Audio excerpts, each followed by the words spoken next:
അന്നത്തെ സിനിമകൾ ഈ വൺ മാൻ ഷോ കളികളൊന്നുമില്ലേ. ഞാനും മോഹൻലാൽ മമ്മൂട്ടിയൊക്കെ എത്രയോ പടങ്ങൾ നമ്മൾ ഒരുമിച്ച് ഉൾപ്പെടെ നമ്മുടെ ക്യാരക്ടർ ചെയ്തങ്ങ് പോകും. അതിൽ അവിടെ ഇയാൾക്ക് കൂടിപ്പോയും എനിക്ക് ഫൈറ്റില്ല എന്നൊന്നുമില്ല. ഇപ്പൊ അങ്ങനെയല്ലല്ലോ. ഇപ്പോ വൺ മാൻ ഷോ കളികളാണ് അധികം വരുന്നത്. തന്നാരം പാടുന്ന സന്ധ്യയ്ക്ക് ഞാനൊരു പട്ടുഞോറിയിട്ട കോമരമായി തുള്ളിയുറഞ്ഞു ഞാൻ. ചില സമയത്ത് അത് എനിക്ക് പാറേ മാറുന്നുണ്ട്. 40 വർഷം കഴിഞ്ഞാലും എന്നെ കൊണ്ട് ആ പാട്ട് പാടിപ്പിക്കുകയും മാത്രമല്ല എന്നെ കൊണ്ട് ഡാൻസ് ചെയ്യിപ്പിക്കുകയും ചെയ്യും. അവനെ എനിക്ക് വയസ്സെത്തും 30 ഡാൻസ് ചെയ്യാൻ കുറച്ച് പാടാണ്. അങ്ങനെ ചിന്തിക്കുന്നത് തെറ്റാണ്, പക്ഷെ എങ്കിലും അങ്ങനെയൊക്കെ ചിന്തിക്കാറുണ്ടോ? ഹ്യൂമർ അല്ല, ചിലപ്പോൾ നമ്മൾ അറിയാണ്ട് ഓവറായിട്ട് അഭിനയിച്ചു പോകും. എന്നിട്ട് ചിലർ വന്ന് മീറ്റർ തെറ്റിച്ച് ഓവറായിട്ട് ചെയ്യണമെങ്കിൽ ഞങ്ങളോട് പറയും നമ്മൾ സേഫാണ്. എന്തൊക്കെയാ കാണിക്കണം നമ്മൾ ബാഡ് ബോയ്സ് എന്ന പുതിയ ചിത്രത്തിന്റെ വിശേഷങ്ങളുമായി ടീം നമുക്കിപ്പോൾ ഉണ്ട്. റഹ്മാൻ സർ ഉണ്ട്, പ്രൊഡ്യൂസർ ഷീലോ അബ്രഹാം ഉണ്ട്, ആൻസൺ പോൾ ഉണ്ട്, സെന്തിൽ കൃഷ്ണ ഉണ്ട്. നമസ്കാരം. ശരിക്കും ഈ ഇന്റർവ്യൂവിന് വരുന്നതിന് മുമ്പ് ഞാൻ രാവിലെ ഒരു ടീച്ചറോട് സംസാരിക്കുമ്പോൾ, കണ്ണൂർ യൂണിവേഴ്സിറ്റിയിലെ ടീച്ചറാണ്, പറഞ്ഞത് കൂടെവിടെ കണ്ട് ക്രഷായതാണ് ആ മനുഷ്യനോട്, കൊല്ലുന്ന ചിരിയാണെന്ന് പറഞ്ഞു. അപ്പൊ ഭയങ്കര സന്തോഷം തോന്നി. പക്ഷെ അത് കഴിഞ്ഞിട്ട് പറഞ്ഞ കഥയാണ്. അതെ അതെ, അത് കഴിഞ്ഞിട്ടൊരു കാര്യം പറഞ്ഞു. അത് രസമുള്ള ഇൻഫോർമേഷൻ ആയിരുന്നു. സത്യത്തിൽ ആ പെൺകുട്ടി സാറിന്റെ കൂടെ പഠിച്ച, അതായത് ബാച്ച്മേറ്റ് ആയ ആളുടെ മകളാണ്. ബാച്ച്മേറ്റ് ആയ MES കോളേജിൽ ബാച്ച്മേറ്റ് ആയിരുന്ന ഒരു കുട്ടിയുടെ മകളാണ് ഈ കോളേജ് ലെക്ചർ. അയാളാണ് ഈ കൂടെവിടെ കണ്ടിട്ട് ക്രഷ് ആയത്. ആലോചിച്ച് നോക്കൂ, തലമുറ വ്യത്യാസത്തിലും ആ ക്രഷ് മാറിയിട്ടില്ല എന്നുള്ളതാണ്. ഭയങ്കര രസമുള്ള പരിപാടിയല്ലേ. അതായത് നമ്മൾ ഒരു മധുരക്കിനാവിൻ ലഹരിയിലേതോ കുടമുല്ല പൂവിരിഞ്ഞു എന്ന് പറഞ്ഞ പാട്ട്, അതിൻ്റെ ഫ്രണ്ടിൽ ശ്യാം സാറിൻ്റെ ശരിക്കും കുറച്ചൊരു മ്യൂസിക് ഉണ്ട്. അവിടെയാണ് ശോഭനയുടെയും റഹ്മാൻ സാറിൻ്റെയും ഡാൻസ് ഉള്ളത്. അന്നത്തെ കാലഘട്ടത്തിൽ അത് തരംഗമായിരുന്നു. പിന്നീട് ഒരു ഡാൻസിങ്ങിന് ഒരു മൈൽ സ്റ്റോൺ പോലെ നമ്മൾ കരുതിയതാണ് മലയാള സിനിമയിൽ. അത് കഴിഞ്ഞിട്ട് ഇങ്ങോട്ട് ഒരുപാട് പാട്ടുകൾ കിട്ടുമ്പോഴും ഇപ്പോഴും ആ പാട്ട് പലരുടെയും പ്ലേ ലിസ്റ്റിലുണ്ട്. ഈ ശരിക്കും അനുഭവങ്ങൾ കേൾക്കുമ്പോൾ എന്താ തോന്നുന്നു? അന്നൊക്കെ ചെയ്തു വെച്ച കുറെ വർക്കുകളുണ്ട്. അത് ചില സമയത്ത് അത് എനിക്ക് പാറേ മാറുന്നുണ്ട്. ഞാൻ എല്ലാം മറ്റേ ഈ സ്റ്റാർ നൈറ്റിനൊക്കെ അമേരിക്കയിലോ ദുബായിലൊക്കെ പോകുമ്പോൾ 40 വർഷം കഴിഞ്ഞാലും എന്നെ കൊണ്ട് ആ പാട്ട് പാടിപ്പിക്കുകയും മാത്രമല്ല എന്നെ കൊണ്ട് ഡാൻസ് ചെയ്യിപ്പിക്കുകയും ചെയ്യും. അവനെ എനിക്ക് വയസ്സെത്തും 30 ഇനി അത് അങ്ങനെ ഡാൻസ് ചെയ്യാൻ കുറച്ച് പാടാണ്. പക്ഷെ അത് അന്ന് സംഭവിച്ചു, അന്ന് പ്രായം അത്രയായിരുന്നു. പക്ഷെ ലെജൻസിന്റെ കൂടെ ആയിരുന്നു ഉണ്ടായിരുന്നത്. ഇപ്പോൾ ഇത്തിരി പൂവേ ചുവന്ന പൂവേ പോലെ പടങ്ങൾ. എനിക്ക് രസകരമായി ഇന്നത്തെ കാലഘട്ടത്തിൽ പ്ലേസ് ചെയ്യാൻ പറ്റുന്ന വേറൊരു പടം ഉണ്ടായിരുന്നു, പപ്പൻ പ്രിയപ്പെട്ട പപ്പൻ. അത് പുതിയ തോട്ടാണ്, സിദ്ദിഖ് ലാലിന്റെ ഒരു നല്ല ഫസ്റ്റ്. അതെ, സത്യനന്ദിക്കാട് സാർ അത് നന്നായിട്ടത് ചെയ്തിട്ടുണ്ടായിരുന്നു. പക്ഷെ അന്നല്ല, ഇന്ന് നമുക്ക് സംസാരിക്കാൻ തോന്നുന്ന ചില ചിത്രങ്ങളാണ് അതൊക്കെ. ഇടയ്ക്കൊക്കെ റീവിസിറ്റ് ചെയ്യുമോ ഈ പടങ്ങളൊക്കെ? ചില സിനിമകള് എന്റെ രണ്ടാം മോള് ഇതൊന്നും കണ്ടിട്ടില്ലല്ലോ, സെക്കൻഡ് ഡോട്ടർ. അപ്പൊ അത് ഇങ്ങനെ ഇടയ്ക്കിടയ്ക്ക് അവളുടെ ഒരു ഫ്രീ ടൈമില് ടിവിയിൽ ഞാൻ ഈ പടം എവിടെയെങ്കിലൊക്കെ ഒപ്പിച്ച് അത് ഇട്ടുകൊടുക്കും കാണാൻ വേണ്ടി. അങ്ങനെ ചെയ്യാറ്. അങ്ങനെ വന്ന 1-2 സിനിമകളാണ് ഇതൊക്കെ. ചിലമ്പില് ഭരതൻ സാറ് തന്നെ എഴുതിയ താരും തളിരും മിഴിപൂട്ടി, ഔസേപ്പച്ചൻ സാറിന്റെയാണ്. അത് ഞങ്ങൾ ഇപ്പോഴും പാടുന്ന ആവർത്തിക്കുന്ന പാട്ടുകളോ ഇല്ലെങ്കിൽ നമ്മുടെ എല്ലാ ഷോസിലും ഉൾപ്പെടുത്തുന്ന ഒരു പാട്ടാണ്. അതില് ഭയങ്കര രസമുള്ള തന്നാരം പാടുന്ന സന്ധ്യയ്ക്ക് ഞാനൊരു പട്ടുഞോറിയിട്ട കോമരമായി തുള്ളിയുറഞ്ഞു ഞാൻ. കാവാകെ തീണ്ടുമ്പോൾ തുള്ളിയുറഞ്ഞു ഞാൻ കാവാകെ തീണ്ടുമ്പോൾ മഞ്ഞ പ്രസാദത്തിലാറാട്ട് വരൂ കന്യകേ നീ കൂടെ പോ. അടിപൊളി. ഒരു പഴയ കാലഘട്ടത്തിലേക്ക് നമ്മൾ പോയി. ശരിക്കും ബാഡ് ബോയ്സിനെ കുറിച്ച് പറഞ്ഞു തുടങ്ങും. എന്താണ് ശരിക്കും ബാഡ് ബോയ്സ്? ട്രെയിലർ കാണുമ്പോൾ എനിക്ക് മനസ്സിലാവുന്ന ഒരു ഫൈറ്റ് ഉണ്ട്, പക്ഷേ ടാഗ് ഉണ്ട്, ഇതൊരു ചിരിപ്പടമാണെന്നുള്ള ടാഗ് ഉണ്ട്. പക്ഷേ ചിരിയേക്കാൾ കൂടുതൽ ഫൈറ്റ് സീൻസ് ആണ് ട്രെയിലറിലൊക്കെ ഉൾപ്പെടുത്തിയിരിക്കുന്നത്. എന്താണ് ബാഡ് ബോയ്സിനെ കുറിച്ച് പറയുന്നത്? ലൈനിൽ പറയുകയാണെങ്കിൽ ഇതൊരു ഫൺ ഫിൽഡ് എന്റർടൈൻമെന്റ് സിനിമ അങ്ങനെയാണ്. ഫൈറ്റും ഉണ്ട്, പാട്ടും ഉണ്ട്, ഡാൻസും ഉണ്ട്, കഥയുണ്ട്, സെന്റിമെന്റ്സ് ഉണ്ട്, എല്ലാം ഉണ്ട്. ഒരു ഫെസ്റ്റിവൽ മൂഡിലുള്ളൊരു സിനിമ. അതായത് 2-2.25 മണിക്കൂർ വന്നിരുന്ന് ഫാമിലിയോടെ ഇരിക്കാൻ കുറച്ച് രസകരമായി ചിരിച്ച് കുറച്ച് നേരം ചിരിച്ച് പോപ്കോണൊക്കെ കഴിച്ച് പോവാൻ നല്ലൊരു സിനിമ ആയിട്ടാണ് ഞാനിത് കാണുന്നത്. ഇതിൽ ഒരുപാട് താരങ്ങളെ കൊണ്ടുവന്നിട്ടുണ്ട്. അപ്പം ഒരുപാട് ഫേസസ് കാണുമ്പോൾ നമുക്ക് ഭയങ്കര സന്തോഷമുള്ള ഒരു പരിപാടിയാണ്. അപ്പം എന്തോ പരിപാടി നടക്കും എന്നുള്ളൊരു ഫീൽ ഉണ്ടാക്കുന്നുണ്ട്. ആക്ച്വലി എന്താണ് പടത്തിന്റെ എക്സ്പെക്ടേഷൻ? ഭയങ്കര എക്സ്പെക്ടേഷൻ ആണ് ഈ ഒരു സിനിമ. നമ്മൾ ചെയ്ത സിനിമകൾ ഒക്കെ വെച്ച് നോക്കുന്നതിൽ എനിക്ക് ഏറ്റവും കൂടുതൽ നല്ല വൈബുള്ള എക്സ്പെക്ടേഷനുള്ള ഒരു സിനിമയാണ്. ഭയങ്കര സന്തോഷത്തോടു കൂടിയാണ് നമ്മൾ, അതിനൊരു ഡൗട്ടില്ല ഈ ഒരു പടത്തെ പറ്റിയിട്ട്. ഇത് വർക്കാവും എന്നുള്ളൊരു കംപ്ലീറ്റ് വിശ്വാസത്തിലാണ് നമ്മളിപ്പോൾ ഇത് ഓണത്തിന് ഇറക്കാനായിട്ട് പോകുന്നത്. അപ്പോൾ ഇത്രയും ആർട്ടിസ്റ്റും ഒരുപാട്, നിങ്ങൾക്കിപ്പോൾ ഓരോരോ സീൻ ബൈ സീൻ ആണെങ്കിലും ആർട്ടിസ്റ്റുകൾ ചേഞ്ച് ചെയ്ത് ഇങ്ങനെ വന്നുകൊണ്ടിരിക്കും. അപ്പം പ്രേക്ഷകർക്കൊരു ചിന്തയുണ്ടാവും, ഇനി അടുത്ത ആരാണ് വരാൻ പോകുന്നത്, അടുത്ത ആരാണ് വരാൻ പോകുന്നത്. അപ്പോൾ തീർച്ചയായിട്ടും ഒരു ഡിഫറെൻ്റ്, ഒരു വെറൈറ്റി കൈൻഡ് ഓഫ് സിനിമയാണിത്. ഇപ്പോൾ മോഹൻലാലും മമ്മൂട്ടിയും ജയറാമേട്ടനെയും ഒക്കെ ഉപയോഗിച്ച, പൃഥ്വിരാജിനെയും ഒക്കെ ഉപയോഗിച്ചിട്ടുണ്ട് അബാ ഫിലിംസ്. എന്തുകൊണ്ട് റഹ്മാൻ സാറിലേക്ക് എത്താൻ ഇത്ര വൈകി എന്നാണ് ചോദ്യം. അല്ല, അത് നമ്മൾ ഓരോ നിമിത്തമാണല്ലോ, ഓരോന്ന് സംഭവിക്കുന്നതിന് ഒരു ടൈമുണ്ട്. ഞാൻ അങ്ങനെ വിശ്വസിക്കുന്ന ഒരാളാണ്. ആ സമയമാകുമ്പോൾ നമ്മളിലേക്ക് അത് വരും. അങ്ങനെയാണ്. അപ്പോൾ നമ്മൾ ഇതിനു മുൻപും പല സിനിമകളിൽ 1-2 വർഷം മുൻപ് പ്ലാൻ ചെയ്ത, നമ്മളെ ഇതിനു മുൻപ് ചെയ്ത ഒരു ഹിറ്റ് സിനിമയുടെ ഡയറക്ടർ വേറൊരു സിനിമ പ്ലാൻ ചെയ്തിട്ടുണ്ടായിരുന്നു. അന്ന് അദ്ദേഹം പറഞ്ഞ പേര് റഹ്മാനിക്കയുടെ ആയിരുന്നു നമ്മുടെ അടുത്ത്. പക്ഷെ ആ സിനിമ നടക്കാതെ പോയി. ഇക്കയിലേക്ക് അത് എത്തിയോന്നും എനിക്കറിയില്ല, പ്രോജക്റ്റ് സംസാരിച്ചോന്നും എനിക്കറിയില്ല. പക്ഷേ അത് നടന്നില്ല. ഒത്തിരി അതിനു വേണ്ടി വർക്ക് ചെയ്തായിരുന്നു, പക്ഷെ നടന്നില്ല. പക്ഷെ ഈ ഒരു പ്രോജക്റ്റ് അത് വളരെ സ്മൂത്തായിട്ട് നടന്നു. അപ്പം അതാ ഞാൻ പറഞ്ഞത്, നമ്മൾ ഇതിന് മുൻപ് ഇക്കയിലേക്ക് എത്താതിരുന്നതോ അല്ലെ ആലോചിക്കാതിരുന്നതോ അങ്ങനെയൊന്നും അല്ല, അത് സംഭവിച്ചില്ല. ഇപ്പോഴാണ് ആ സമയം വന്നത്. അതാണ്. സെന്തിൽ തുടർച്ചയായിട്ട് കുറേ സിനിമകൾ, രാജീവ് സിനിമകളുടെ ഭാഗമാണ്. കുറ്റവും ശിഷ്യയിൽ കണ്ടിട്ടുണ്ടായിരുന്നു, തുറമുഖത്തിൽ കണ്ടായിരുന്നു. പക്ഷെ അതിനുശേഷം വന്നൊരു അഞ്ചക്കള്ള കോക്കാൻ. ശരിക്കും പറഞ്ഞു കഴിഞ്ഞാൽ ഉണ്ടല്ലോ സെന്തിലെ ഹാറ്റ്സ് ഓഫ്.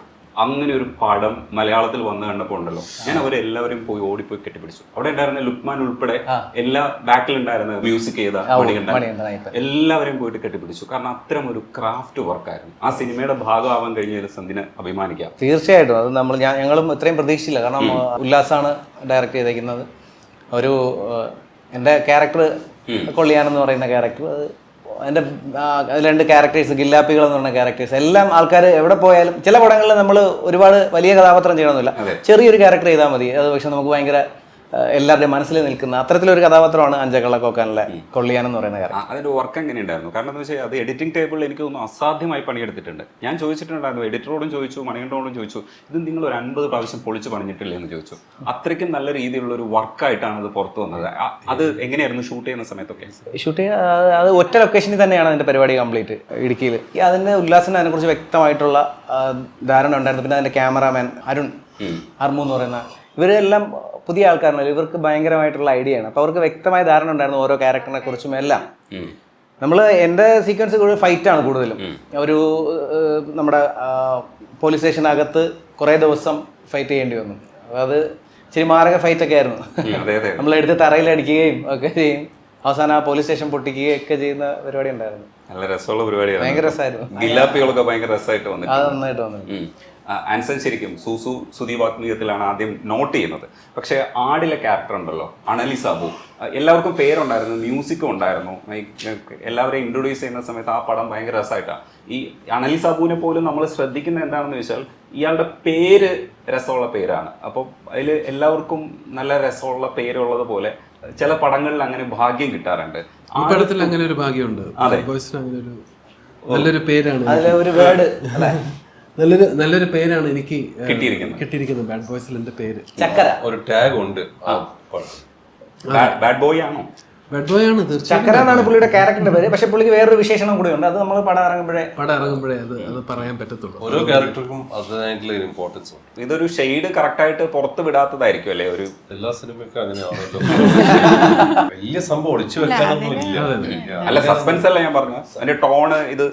അല്ല, ഇതിന്റെ ടോൺ എന്ന് വെച്ചാൽ നമ്മളിപ്പോ ഓണം നോക്കിയിട്ടാണല്ലോ ചെയ്യുന്നത്. ഉത്സവം, ഒരു ഫെസ്റ്റിവൽ മൂഡ്, അങ്ങനെയൊക്കെ. അപ്പം അതിലുണ്ടാവുന്ന ഒരു എക്സൈറ്റ്മെന്റ്, അപ്പൊ കുടുംബത്തോട് വന്ന് കാണാനുള്ള ഒരു ഇത്, നല്ലൊരു സിനിമ പോയി കാണാം, മീൻസ് നല്ല കുറച്ചേരം ഇരുന്ന് ചിരിക്കാം. പിന്നെ അതിൽ വെറുതെ അല്ല, അതിൽ ചെറിയ കഥയുണ്ട്, എല്ലാം മിക്സ് ചെയ്തിട്ടുള്ള നല്ല രീതിയിൽ എടുത്തൊരു സിനിമ. 80കളിൽ ഭയങ്കര രസമായിട്ടുള്ള ഒരുപാട് പടങ്ങൾ വരുന്നുണ്ടായിരുന്നു. അതിലൊന്നാണ് ഇത്തിരി പൂവേ ചുവന്ന പൂവേ എന്ന് പറയുന്നത്. കാരണം അത്തരത്തിലുള്ള പടങ്ങൾക്കൊരു അനുകൂല കാലാവസ്ഥയും കൂടെ ആയിരുന്നു ആ സമയത്ത്. ഈ കമ്മ്യൂണിസ്റ്റ് ആശയങ്ങളൊക്കെ ഉൾച്ചേരുന്ന പടങ്ങളൊക്കെ അന്ന് കൂടുതൽ വന്നുകൊണ്ടിരുന്നു. ഇത്തരം പടങ്ങളിൽ അഭിനയിക്കുമ്പോൾ അന്നത്തെ കാലഘട്ടത്തിൽ ലെജൻസ് ആയിരുന്നു ഉണ്ടായിരുന്നത്. രണ്ടാമതൊരു തോട്ടില്ലാതെ തന്നെ നമുക്ക് പോയിട്ട് അഭിനയിക്കാൻ പറ്റുന്ന ആൾക്കാരായിരുന്നു. അപ്പൊ അന്ന് എങ്ങനെയായിരുന്നു പ്രോസസ്സ്, കഥ കേൾക്കുന്ന പ്രോസസ്സൊക്കെ? ഇന്ന് കുറച്ചുകൂടെയൊക്കെ നമ്മൾ കേട്ട് നോക്കില്ലേ, അന്ന് അങ്ങനെയായിരുന്നു ചെയ്തിരുന്നത് റഹ്മാൻ? ഇല്ല, അന്ന് പിന്നെ നമുക്ക് അങ്ങനെ അത്ര സ്വാതന്ത്ര്യമൊന്നും ഇല്ലായിരുന്നു കഥ കേൾക്കാനോ സ്ക്രിപ്റ്റ് വായിക്കാനൊക്കെ. ഓഫ്കോഴ്സ് കഥ പറയും, അതൊരു ചെറിയൊരു ഒരു എന്താ പറയുക, ഒരു 10 ലൈനിൽ ഞാൻ പറയും. അന്നൊക്കെ നമ്മളൊരു ഡയറക്ടറിനെ വിശ്വസിച്ചിട്ടാണ് കയറുന്നത്. ഇപ്പം ഭരതേട്ടനെ പോലെ, അല്ലെങ്കിൽ പപ്പേട്ടനെ പോലെ, പത്മന സാറെ പോലെ, അല്ലെങ്കിൽ ഐ വി ശശി, ഇവരൊക്കെ വിളിച്ചാൽ ഞങ്ങൾ ഓടിയെത്തും അവിടെ സിനിമ ചെയ്യാൻ വേണ്ടി. പിന്നെ അന്ന് മൊബൈൽ ഫോണൊന്നുമില്ല, ഒരു ഫോൺ, മറ്റേ ഫോണാണല്ലോ, ലാൻഡ് ഫോണിൽ വിളിക്കുക, ഇതാണ് കഥ എന്നൊക്കെ പറയുമ്പോൾ നമ്മൾ എത്തും. പക്ഷെ ഇന്നത്തെ പോലെ ഈ ഓരോ കഥയ്ക്കും ഇത് നമ്മൾ സ്ക്രിപ്റ്റ് വായിച്ച്, സ്ക്രീൻ പ്ലേ വായിച്ച്, ഇതൊക്കെ വായിച്ചതിന് ശേഷമാണ് തീരുമാനം. അന്ന് അങ്ങനെയല്ലായിരുന്നു. പിന്നെ അന്നത്തെ സിനിമകൾ ഈ വൺ മാൻ ഷോ കളികളൊന്നും ഇല്ലായിരുന്നു. നമ്മളെല്ലാവരും ഉണ്ട്. ഇപ്പൊ ഞാനും മോഹൻലാൽ, മമ്മൂട്ടിയൊക്കെ എത്രയോ പടങ്ങൾ നമ്മൾ ഒരുമിച്ച് ഉൾപ്പെടെ നമ്മുടെ ക്യാരക്ടർ ചെയ്തങ്ങ് പോകും. ഇപ്പൊ കണ്ട് അറിഞ്ഞു. അതിൽ എത്ര നമ്മള് ഒരിക്കലും അത് ഭയങ്കര വിജയമായിരുന്നു ആ സിനിമ. അത് ഒരു 3 പേര് 3 ക്യാരക്ടേഴ്സല്ലേ ചെയ്യുന്നത്. അതിലവിടെ ഇയാൾക്ക് കൂടിപ്പോയും എനിക്ക് ഫൈറ്റില്ല എന്നൊന്നും ഇല്ല. പിന്നെ അന്നത്തെ സിനിമകൾ അങ്ങനെയായിരുന്നു, കഥകൾ അങ്ങനെയായിരുന്നു. ഇപ്പൊ അങ്ങനെയല്ലല്ലോ. ഇപ്പോ വൺ മാൻ ഷോ കളികളാണ് അധികം വരുന്നത്. ഈ പടത്തിൽ വൺ മാൻ ഷോ കളിയല്ല. ഈ ബാഡ് ബോയ്സ് എന്ന് പറയുന്നത് ഞങ്ങൾ 4 പേരും അല്ല, ഞങ്ങൾ 5 പേരും അല്ല. ഇതിൽ വരുന്ന എല്ലാ ആർട്ടിസ്റ്റുകളും എല്ലാം ബാഡ് ബോയ്സ് ആണ്. ഈ കാണാൻ ആഗ്രഹിക്കുന്ന സിനിമകളെ കുറിച്ച് പറയുമ്പോൾ കാണാൻ ആഗ്രഹമില്ലാത്തൊരു പടമാണ് പത്മനാഭൻ സാറിന്റെ 3-ാം പക്കം. രണ്ടാമതൊരു വട്ടം കൂടി കാണാൻ ഭയങ്കര പാടാണത്. അതെ, ഞാൻ രണ്ടാമതൊരു വട്ടം കാണാൻ ശ്രമിച്ചിട്ടില്ല. പക്ഷെ ആ പടത്തിന്റെ ഫീല് ഇതുവരെയ്ക്കും മാറിയിട്ടില്ല. അതിന്റെ ഏതെങ്കിലുമൊക്കെ സീന് ടെലിവിഷനിൽ ഇങ്ങനെ കാണുന്ന സമയത്ത് നമ്മൾ എന്താണോ പടം ഫുള്ള് കണ്ടത്, ആ ഫീലാണ് ആ ഒറ്റ സീൻ കൊണ്ട് ഉണ്ടാക്കാൻ കഴിയുന്നത്. അതൊരു വലിയൊരു മാർക്കബിൾ പടമല്ലേ? അതിനെക്കുറിച്ച് ഓർക്കാമോ? അതൊരു മൈൽ സ്റ്റോൺ സിനിമയല്ലേ. ഒരുപാട് അനുഭവങ്ങൾ ഉണ്ടായിരുന്നു നമ്മൾ ആ ഷൂട്ടിംഗ് എക്സ്പീരിയൻസ് ഒക്കെ. പക്ഷെ അതിനെ കുറിച്ചൊക്കെ പറയണമെങ്കിൽ എലാബറേറ്റ് ആയിട്ട് പറയണം. ഒരുപാട് ലൈഫ് എൻഡേഞ്ചർമെന്റ് ആയിട്ടുള്ള ഒരുപാട് സംഭവങ്ങൾ നടക്കുന്നുണ്ട്. കടലിൽ വെച്ച് ഷൂട്ട് ചെയ്യുന്നത്, നമ്മൾ സെറ്റ് ഇട്ട് കാര്യം, ആ സെറ്റ് പിറ്റേ ഒടഞ്ഞു പോയി കടലിലെ തിര കാരണം, അങ്ങനെയൊക്കെ ഉണ്ടായിരുന്നു. സെന്തിൽ, ശരിക്കും ഇതിലെ ക്യാരക്ടർ എന്താ? സെന്തിലിന്റെ ക്യാരക്ടർ എന്താ? കൂട്ടത്തിലുള്ള ബാഡ് ബോയ്സ് ഞങ്ങള് 4 പേരാണ് പ്രധാനപ്പെട്ട ബാഡ് ബോയ്സ്. ഞങ്ങളുടെ ക്ലാസ്മേറ്റ്സ്. ഞങ്ങളുടെ സീനിയറാണ്. അതെ അതെ. ശരിക്കും ഇതും ക്ലാസ്സിന്റെ ക്ലാസ്മേറ്റ്സ്. ക്ലാസ് അല്ല, ക്ലാസ്. ഞങ്ങള് കുട്ടിക്കാലം മുതലേ ആൻഡപ്പേട്ടന്റെ കൂടെ കൂടിയ ആൾക്കാരാണ്. ഇതാണ് ആൻഡപ്പേട്ടൻ. ഞങ്ങൾ 4 പേര് ആണ് പ്രധാനപ്പെട്ട ബാഡ് ബോയ്സ്. അത് ആൻഡപ്പൻ, ചക്കര, സിൻഡപ്പൻ എന്ന് പറഞ്ഞാൽ ബിബിൻ ജോർജ് ചെയ്യുന്ന ക്യാരക്ടർ. എന്റേത് അലോഷൻ എന്ന് പറയുന്ന ക്യാരക്ടറാണ്. എന്റെയാണ് എനിക്ക് തോന്നുന്നു ഈ 4 പേരില് ഏറ്റവും അലമ്പനായിട്ടുള്ള ബാഡ് ബോയ്. ഏറ്റവും ബാഡ് ബോയ്. അതെ, എന്തെവിടെ പറയണമെന്ന് അറിയാണ്ട് എന്തും വിളിച്ചു പറയുന്ന ഒരു എന്താ പറയാ, വളരെ താന്തോന്നിയായിട്ടുള്ള ഒരു ക്യാരക്ടറാണ്. എന്നാൽ ആൻഡപ്പേട്ടന്റെ കൂടെ എല്ലാ കാര്യത്തിനും കട്ടയ്ക്ക് നിൽക്കുന്ന ഒരു കലിപ്പൊക്കെ വന്നു കഴിഞ്ഞാൽ ഭയങ്കര കലിപ്പ, അങ്ങനത്തെ ഒരു ക്യാരക്ടറാണ്. ഇപ്പോൾ ഒമർ ലുലു സിനിമകൾക്ക് സത്യത്തിൽ കോമഡിയെ സംബന്ധിച്ച് ചില ആക്ഷേപങ്ങൾ ഉണ്ടാവുന്നുണ്ട്. അപ്പോൾ റഹ്മാൻ സാറിനെ പോലെ വളരെ ക്ലീൻ ഇമേജ് ഉള്ള ഒരു ക്യാരക്ടേഴ്സ് ചെയ്തു വന്ന ഒരാൾ ഇതിനകത്തേക്ക് വരുമ്പോൾ ചെറിയൊരു ആശങ്ക ഉണ്ടായിരുന്നു. പിന്നെ ഡെഫിനറ്റ്ലി ഉണ്ടായിരുന്നു. എനിക്ക് ഞാൻ കഥകൾ കേൾക്കുമ്പം ഇഷ്ടപ്പെട്ടു ഒക്കെയാണ്. പക്ഷെ എന്നാൽ ഇതിലേക്ക് ഈ ക്യാരക്ടറായിട്ട് എനിക്ക് കണക്ട് ചെയ്യാൻ പറ്റുന്നുണ്ട്. പക്ഷെ എൻ്റെ ബോഡി എന്നെ കണ്ടുകൊണ്ടിരിക്കുന്ന ഒരു ഇതുണ്ടല്ലോ ഓഡിയൻസിന്റെ മൈൻഡിലുള്ളത്, അതിനെങ്ങനെ ഒടിച്ച് ഞാൻ ഈ ക്യാരക്ടറിലേക്ക് ട്രാൻസ്ഫോം ചെയ്യാൻ പറ്റും എന്നുള്ളത് എനിക്ക് വിശ്വാസം ഉണ്ടായിരുന്നില്ല. ബട്ട് എനിക്ക് ഉറപ്പും ഒരു ബിലീഫ്, വിശ്വാസം തന്നത് ഒമർ ആണ്. ഒമർ പറഞ്ഞു നമുക്കിത് ചെയ്യാം, നമുക്ക് നോക്കാം, അതൊക്കെ ശരിയാവും എന്നൊക്കെ പറഞ്ഞാണ് എന്നെ സെറ്റിലേക്ക് കൊണ്ടുവരുന്നത്. പക്ഷെ അതിന് മുമ്പ് തന്നെ ഷീലയുടെ ഹസ്ബൻഡ് പറഞ്ഞു, പുള്ളിയും പറഞ്ഞു നമുക്കിത് ഗംഭീരമാക്കാം, ഓണത്തിന് റിലീസ് ചെയ്യാം, നല്ലൊരു സിനിമയായിരിക്കും ഇത്, കോമഡിയും ഹ്യൂമറൊക്കെ. പിന്നെ എൻ്റെ കരിയറിൽ ഞാൻ ഇങ്ങനെ ഒരു ജോണർ ചെയ്തിട്ടില്ല, ഇങ്ങനെ ഒരു ക്യാരക്ടർ ചെയ്തിട്ടില്ല. സോ എനിക്കിത് ഡബിൾ ചാലഞ്ചാണ്. ഒരിക്കലെങ്കിലും എനിക്കിത് എല്ലാം കൊണ്ടും ഡിഫറെന്റ് ആണ്. നിങ്ങൾ രണ്ടുപേരെയും ചൂണ്ടിയാണ് പറഞ്ഞത്. ഞങ്ങൾക്ക് ഇതൊരു പ്രൊഡ്യൂസർ വെറുതെ വിട്ടു. കോമഡി ചെയ്യുന്ന അത്ര എളുപ്പമുള്ള കാര്യമല്ല. സീരിയസ് കഥാപാത്രങ്ങൾ ഞാൻ ഒരുപാട് ചെയ്തിട്ടുണ്ട്. ഞാൻ നോക്കുമ്പോൾ ഇത് അത്ര എളുപ്പമല്ല. എനിക്കറിയാം, ഞാൻ ചെറുപ്പത്തിൽ അമ്പിളിച്ചാറ്റിനോ ഇന്നസെന്റ് സാറൊക്കെ ഇവരെ എൻ്റെ മുമ്പിൽ അഭിനയിക്കുമ്പോൾ ഒക്കെ അവരുടെ ടൈമിങ്, അവരുടെ ഇതൊക്കെ ഞാൻ ഇങ്ങനെ അന്തം നോക്കിയിട്ടുണ്ട്. എങ്ങനെ ഇവരത് ചെയ്യുന്നത്. കാരണം ഇവരുടെ ഫേസ് സീരിയസ് ആയിരിക്കും, പക്ഷെ നമ്മളത് സ്ക്രീനിൽ കാണുമ്പോൾ ഭയങ്കര ചിരിക്കും, ഭയങ്കര തമാശ ആയിരിക്കും. പക്ഷെ ആ ടൈമിങ്ങിലാണ് ഇരിക്കുന്നത് എല്ലാ കാര്യവും. കോമഡി, ഹ്യൂമർ എന്ന് പറയുന്ന സംഭവം. സോ ഇതൊക്കെ എനിക്ക് പരിചയമില്ലാത്തതുകൊണ്ടുള്ള ഒരു ടെൻഷൻ ഉണ്ടായിരുന്നു, ചെയ്ത് പരിചയമില്ലാത്തതുകൊണ്ട്. സോ അതൊക്കെ ഈ പടത്തിലുണ്ട്. പിന്നെ എൻ്റെ ഉള്ളിൽ ചെറിയൊരു എന്താ പറയുക, ഒരു കോമഡിയൻ ഉണ്ട്. അത് ഞാൻ എൻ്റെ വീട്ടിലോ അല്ലെങ്കിൽ എൻ്റെ സുഹൃത്തുക്കളുടെ ഇടയിൽ വളരെ ക്ലോസ് ആയിട്ടുള്ളവരുടെ മുമ്പിൽ ഞാൻ വളരെ ഈ കാണുന്ന എല്ലാവരും കണ്ടുകൊണ്ടിരിക്കുന്ന റഹ്മാൻ അല്ല ഞാൻ ഇവരുടെ കൂടെ, ടോട്ടലി ഒരു ഓപ്പോസിറ്റ് ക്യാരക്ടർ. സോ അത് എനിക്ക് ചെറിയൊരു ഹെൽപ്പായിരുന്നു, തമാശകളൊക്കെ പറയാൻ. ആൻഡ് യാ, സോ അങ്ങനെയാണ് എനിക്കൊരു ഭയങ്കര, എന്ന് വെച്ചാൽ ഒരു ട്രാൻസ്ഫോർമേഷൻ എന്ന് പറഞ്ഞാൽ വെറുതെ ഒരു യൂണിഫോം എടുത്ത് മാറ്റി വെക്കുന്നതല്ല ഇത്.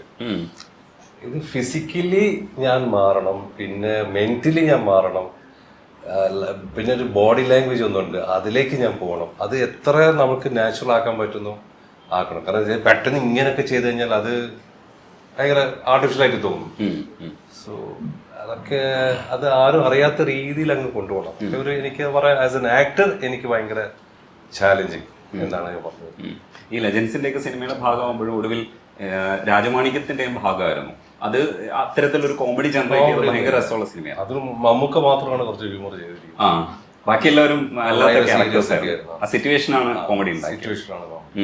ഈ കുറച്ച് കാലങ്ങൾ ഇടയ്ക്കിടയ്ക്ക് ബ്രേക്ക് എടുക്കാറുണ്ട്. തമിഴിലും തെലുങ്കിലും ഒക്കെ ആക്റ്റീവ് ആകുമ്പോൾ മലയാളത്തിന് അധികം കിട്ടാറില്ല. അപ്പൊ ഇടയ്ക്കിടയ്ക്ക് ബ്രേക്ക് വരുന്നുണ്ടെങ്കിലും ബ്ലാക്കിൽ തിരിച്ചു വന്നപ്പോൾ അത്തരം ഒരു സിനിമയുടെ ഭാഗമായപ്പോൾ ഈ ഒരു വേറൊരു പവർഫുൾ ക്യാരക്ടറിനെ ഇങ്ങനെ കിട്ടില്ലേ. ട്രാഫിക്കിൽ വന്നിട്ട് അങ്ങനെ ഒരു സ്പേസിൽ വീണ്ടും ആവർത്തിക്കപ്പെടുമ്പോഴൊക്കെ രസമില്ലേ. ആ പടങ്ങളൊക്കെ ശരിക്കും മലയാളത്തിൽ വീണ്ടും ഒരു റഹ്മാൻ ആ പടത്തിലൊക്കെ ഒന്ന് നിങ്ങൾ ആലോചിക്കണം. എന്റെ ക്യാരക്ടേഴ്സ് വിജയിക്കാൻ കാരണം എനിക്ക് തന്ന സ്പേസ് ഡയറക്ടേഴ്സോ ഇത് ആ സ്ക്രിപ്റ്റ് സ്റ്റോറി വായിക്കുക, ഞാൻ എന്നിട്ട് എക്സിക്യൂട്ട് ചെയ്യും. ഇത് എനിക്ക് വർക്ക്ഔട്ട് ആവോ ഇല്ല എന്നുള്ളത്. ഇത്രയും ചെറുതാണെങ്കിലും ഞാനത് നോക്കും, പഠിക്കും, എന്നിട്ട് വന്നിട്ടാണ് ചെയ്യുന്നത്. പിന്നെ അതാണ് എൻ്റെ ഒരു സ്ട്രാറ്റജി. ഈ മലയാളത്തിൽ ലെജൻസ് ഇങ്ങനെ തൂവോട്ട് ഉപയോഗിച്ചുകൊണ്ടിരിക്കുന്ന സമയത്താണ് ഒരല്പം ഷിഫ്റ്റ് ചെയ്തിട്ട് അപ്പുറത്തേക്കൊക്കെ പോകുന്നത്. 90-കൾ ഏർലി 90-കളിൽ മാത്രമേ ഉണ്ടായിരുന്നുള്ളൂ, പിന്നെ അങ്ങോട്ട് തുടർന്നില്ല. അതെന്തായിരുന്നു ഇങ്ങോട്ട് ഇവിടെ മലയാളത്തിൽ? ഞാനൊരു തമിഴ് പടം ചെയ്യാൻ പോയതാണ്. ഒരുപാട് കമ്പൾഷന് ശേഷം എനിക്കതിന് മുന്നേ 1-2 ഓഫറുകൾ വന്നിട്ടും എനിക്ക് ഭാഷാ പ്രശ്നം മറ്റു പ്രശ്നം എന്നൊക്കെ പറഞ്ഞ് ഒഴിവാക്കിയുണ്ട്. പിന്നെ സമയത്താണ് Sajan, producer Sajan, Lucia films, നിങ്ങൾക്ക് അറിയുമെന്ന് അറിയില്ല, ഇപ്പോൾ ഇല്ല, അവർ എന്നെ കൊണ്ട് ഒരു പടം ചെയ്യാൻ വേണ്ടി. കാരണം ലൂസിയ ഈ സാജന് 1-2 സിനിമകൾ മലയാളം ചെയ്യാൻ ഇരുന്ന സിനിമകൾക്കൊക്കെ അഡ്വാൻസ് തന്നിട്ട് ഞാൻ പടം ചെയ്തിട്ടില്ല. കാരണം ഡേറ്റ് ഇല്ലാത്തതുകൊണ്ട്. പിന്നെ അറ്റ്ലീസ്റ്റ് ഒരു തമിഴ് പടം എൻ്റെ കൂടെ ചെയ്യുമെന്നും പറഞ്ഞിട്ടാണ് ഞാൻ ചെയ്യാൻ പോയത്. ആ പടത്തിൽ നദിയ മൊയ്തു ആൻഡ് ഫാസിലായിരുന്നു ഡയറക്ടർ. എൻ്റെ അടുത്ത് പറഞ്ഞു. പക്ഷെ ലാസ്റ്റ് മൊമെന്റിൽ ഫാസിൽ മാറി. പിന്നെ S.A. ചന്ദ്രശേഖർ. ആ പടം വിജയിച്ചു.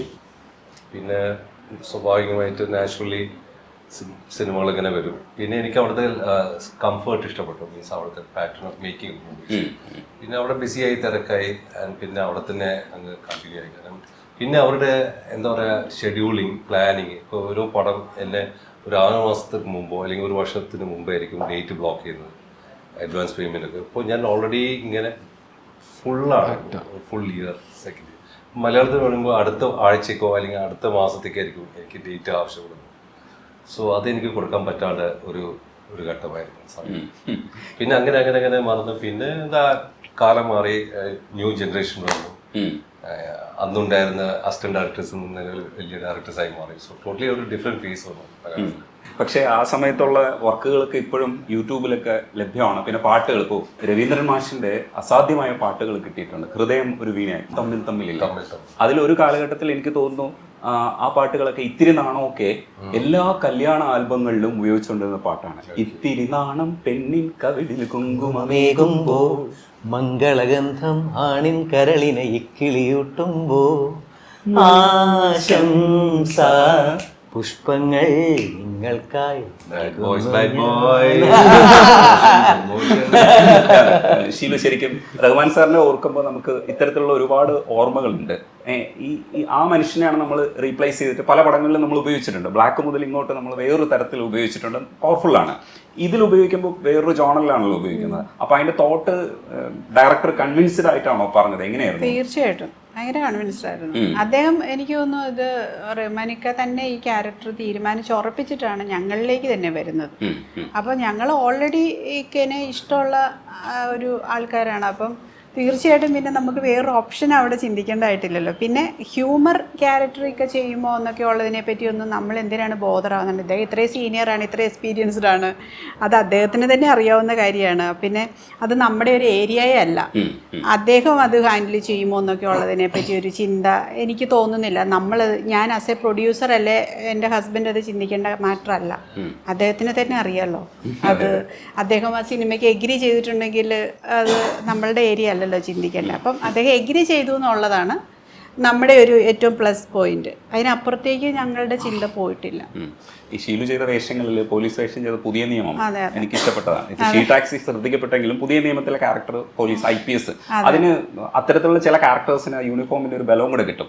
എങ്ങനെയായിരുന്നു ആ യൂണിഫോം ഒക്കെ ഇട്ട് നിൽക്കുമ്പോൾ നമുക്ക് ആ തരത്തിലുള്ള ആത്മവിശ്വാസം കിട്ടിയിട്ടുണ്ടായിരുന്നു? പുതിയ നിയമം ആദ്യം ചെയ്ത പോലീസ് ക്യാരക്ടറാണ്. അപ്പോൾ അത് എനിക്ക് തോന്നുന്നു ആദ്യം എനിക്ക് അങ്ങനെ ഭയങ്കര ഒരു പോലീസ് ക്യാരക്ടർ, അത് മമ്മൂക്കയുടെ ഒരു സിനിമ നയൻതാര, അതിൽ ഈക്വലി ഇങ്ങനെ അവരെ എന്താ പറയുക കണക്ട് ചെയ്തുകൊണ്ട് പോകുന്ന ഈ ക്യാരക്ടർ അവിടെ ഇല്ലെങ്കിൽ സിനിമ ഇല്ല.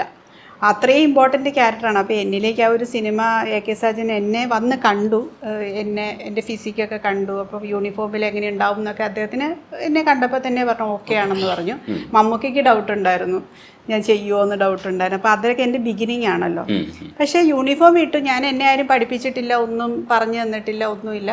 പക്ഷേ യൂണിഫോം ഇട്ട ആ ഒരു ക്യാരക്ടർ ചെയ്യാനായിട്ട് എനിക്കത് പറ്റി എന്നുള്ളതാണ്. അതിനകത്താണ് എനിക്ക് ഏറ്റവും കൂടുതൽ അപ്രീസിയേഷൻ വന്ന, ഇപ്പോഴും എനിക്ക് പറയാൻ പറ്റുന്ന ഒരു ക്യാരക്ടർ അതാണ്. അതിനുശേഷമാണ് വീണ്ടും പുത്തൻ പണത്തിൽ രഞ്ജിത്ത് സാറ് വീണ്ടും എനിക്ക് പോലീസ് ക്യാരക്ടർ തരുന്നു. വീണ്ടും ഞാൻ റോജൻ എന്ന് പറഞ്ഞ അടുത്ത് വീണ്ടും IPS ആവുന്നു. അങ്ങനെ ഒരു 4 സിനിമകളിൽ കണ്ടിന്യൂസ് IPS ക്യാരക്ടേഴ്സ് ചെയ്തു. അത് പുതിയ നിയമ വർക്കൗട്ട് ആയതുകൊണ്ടാണല്ലോ പിന്നെ നമുക്ക് ആ ഒരു ക്യാരക്ടേഴ്സ് കിട്ടുന്നത്. ഇതിനകത്ത് ഷീലു ചേച്ചി വളരെ രസമായിട്ടുള്ള ഹ്യൂമറായിട്ടുള്ളൊരു സാധനമാണ്. അത് കുറച്ചുകൂടി റിസ്ക് ആണ്. റിസ്ക് അല്ല, നമ്മൾ കണ്ടപ്പോൾ നമുക്കും അത് ഭയങ്കരമായിട്ട് ഇഷ്ടപ്പെട്ടു. യങ്സ്റ്റേഴ്സിന്റെ സപ്പോർട്ട് ഉണ്ടെങ്കിൽ പിന്നെ നന്നായിട്ടുണ്ട്, വളരെ നന്നായിട്ട്. അതിൽ 1-2 ഡയലോഗ് പറയണല്ലേ? അല്ലല്ല, ഇങ്ങനെയിപ്പോ നമുക്ക് തോപ്പിക്കേണ്ട ആവശ്യമൊന്നുമില്ല. കാരണം അതിനകത്ത് ഷിലു മാമിന്റെ 2-3 ഡയലോഗുകളുണ്ട്, അത് മിക്കവാറും വൈറലാവാൻ സാധ്യതയുണ്ട് സിനിമയ്ക്ക്. അത് സിനിമ സാധ്യതയുണ്ട്.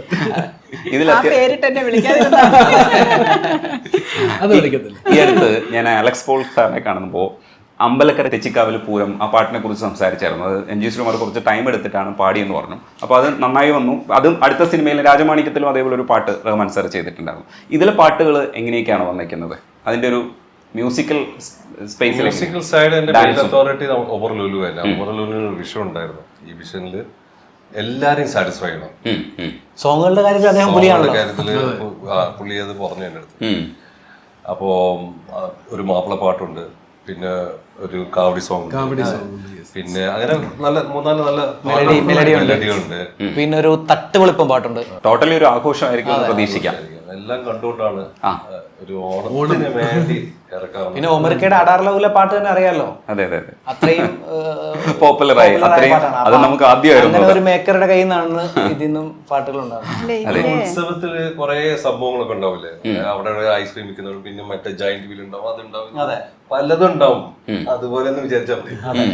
ഫെസ്റ്റിവലിന് വരുക ഈ ക്യാരക്ടേഴ്സ് എല്ലാം തമ്മിലൊരു സ്നേഹമുണ്ട്. അതും ആ സിനിമയില് ആ സ്നേഹം അവർ തമ്മിൽ എവിടെയൊക്കെയോ എപ്പോഴൊക്കെയോ ആ ഒരു സ്നേഹം നമ്മൾക്ക് പ്രേക്ഷകരിലേക്ക് അത് എത്തുന്നുണ്ട്.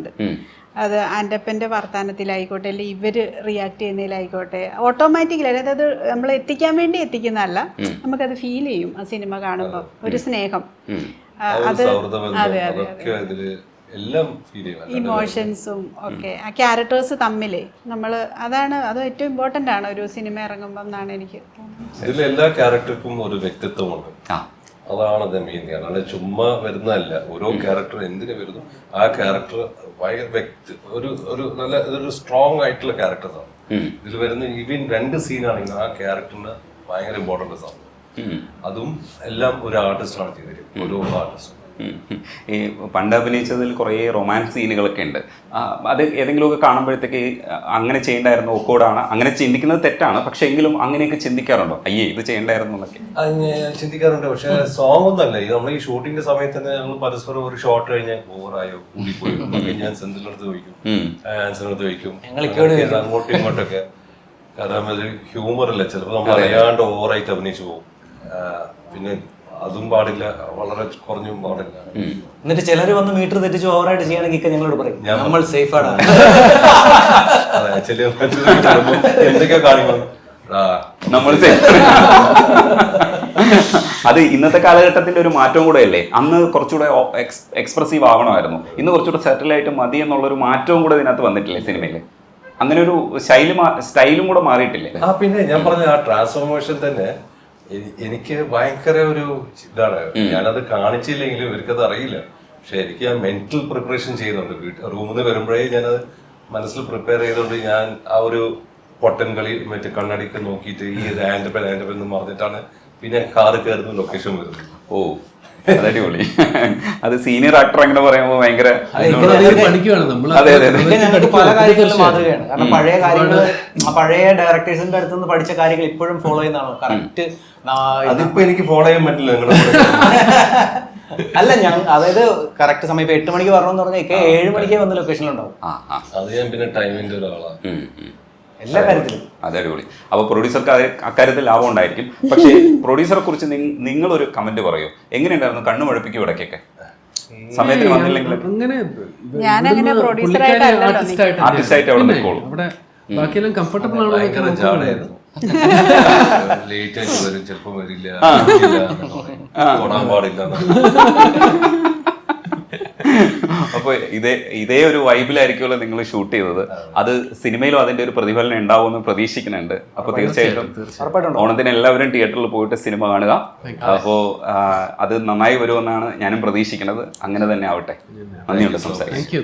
Thank you.